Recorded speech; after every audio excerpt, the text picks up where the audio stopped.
मार्च 2023 काफी इंटरेस्टिंग महीना होने वाला है क्योंकि इसमें इलेक्ट्रिक और पेट्रोल दोनों कैटेगरीज में काफी सारे लॉन्चेस होने के चांसेस हैं। पर उनके बारे में जानने से पहले आपके स्क्रीन पे कुछ बटन्स होंगे, उनको झट से क्लिक कर लीजिए।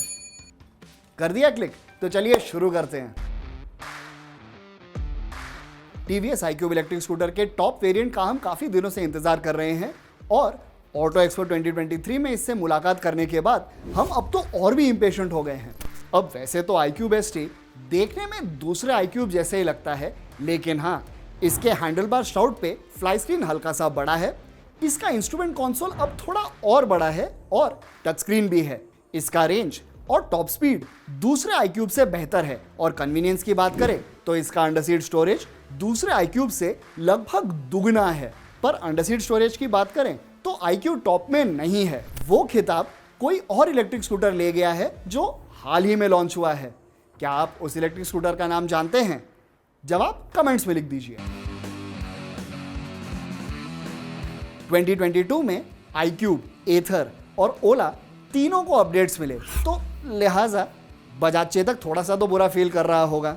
लेकिन ये थोड़े दिनों की बात है क्योंकि हमें पक्की खबर मिली है कि बजाज अब चेतक के बैटरी मैनेजमेंट सिस्टम या BMS को अपडेट करने वाला है, जिस वजह से इसमें बेहतर रेंज ही नहीं, बेहतर परफॉर्मेंस के भी चांसेस हैं और इन सब का सबूत हमें जल्द ही मिल जाएगा।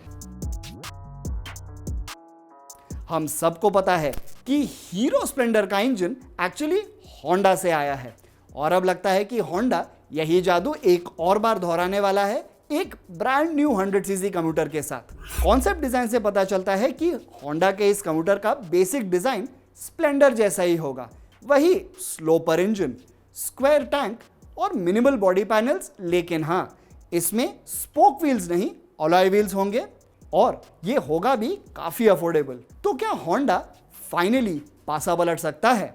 अपने विचार कमेंट सेक्शन में लिखना मत भूलिए। टीवीएस और BMW के पार्टनरशिप में नॉन कॉम्पिटिशन क्लॉज के तहत टीवीएस ने फेड सुपर स्पोर्ट बनाया और BMW ने स्ट्रीट बाइक और एडवेंचर बाइक, और दोनों ब्रांड्स अपने सेगमेंट में ही रह गए। पर फिर पिछले साल BMW ने G310 RR लॉन्च किया और अब बारी है टीवीएस की अपाची RTR 310 के साथ। अब जैसे नाम से पता चल गया होगा, RTR 310 बेसिकली एक G310R ही है, सेम इंजन के साथ। लेकिन हाँ, यहाँ पे आपको स्मार्टफोन कंपैटिबल LCD कंसोल मिलेगा, पेटल फ्रंट डिस्क और मिशेलिन रोड 5 टायर्स के साथ। और इन सब के बावजूद इसकी कीमत G310R से कम ही होगी। अपाची RTR 310 से हमारी पहली मुलाकात थोड़े दिनों में होगी टीवीएस के मोटोसोल इवेंट के दौरान।